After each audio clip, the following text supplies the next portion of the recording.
The news industry is under fire. Do we reveal too much? Are governments in backlash?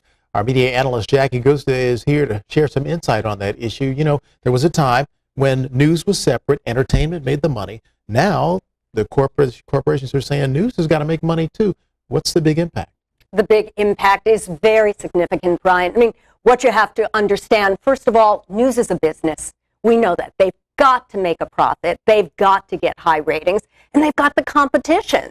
So what's happening now is that you're getting somewhat of a branded news. You're getting news that is skewed. You're getting it from a particular point of view in order to sell to the public. I mean, there was something that happened in Australia last week that was just amazing. A woman accused a high-ranking public official of an illicit relationship that was paid for by public funds.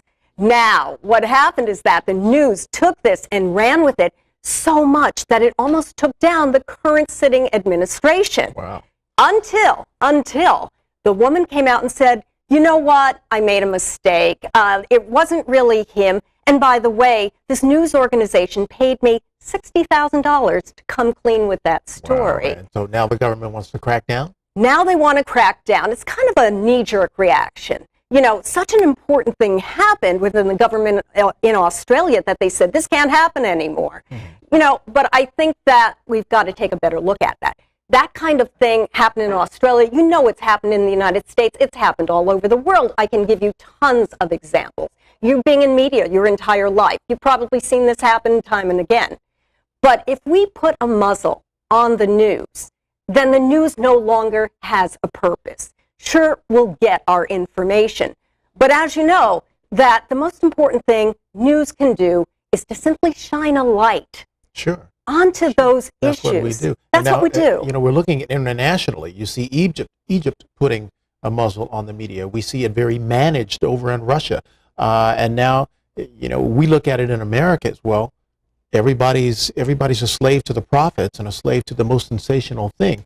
But we're losing something in the process. We sure are. I mean, freedom of speech, I think everybody is, that's us. That's America. We criticize China when they do something like that. We criticize Russia, what's happened in Egypt.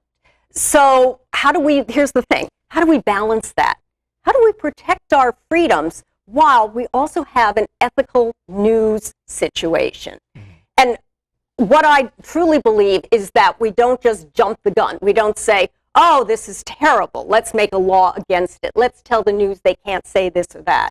I think we have to look at specifics. Specifics as for privacy, for instance. How much of our privacy can we retain when we're being questioned about things? That's important. We can make laws. Media ownership. If a certain media company owns 80% of the media organization, say in New York City, that's the only viewpoint that the viewers are getting. Sure. And that's important. Well, we've seen that happening with the consolidation of news ownership. Before there were restrictions on this, and the government has relaxed that, where it couldn't own more than one television station in a market. Right. Now that's changed. That's so right. You have Fox owning 2 or 3. You have CBS owning 2. And that makes a big difference in the real stories that we can tell. That's right. And once those news conglomerates own so much of a market, they can also put their own bias in. I mean, that in the United States is a real big problem. Does the viewer or the reader have an impact, or can they? Boy, that is the big question. Is they really do. Because if you look at this as a business model, that we're giving people news. If they don't like what they get, they're going to turn the channel.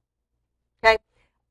As long as we're giving them what we think they want, which now is kind of like info entertainment, which is biased news, and they're buying it, the news organization is going to keep giving that back to them.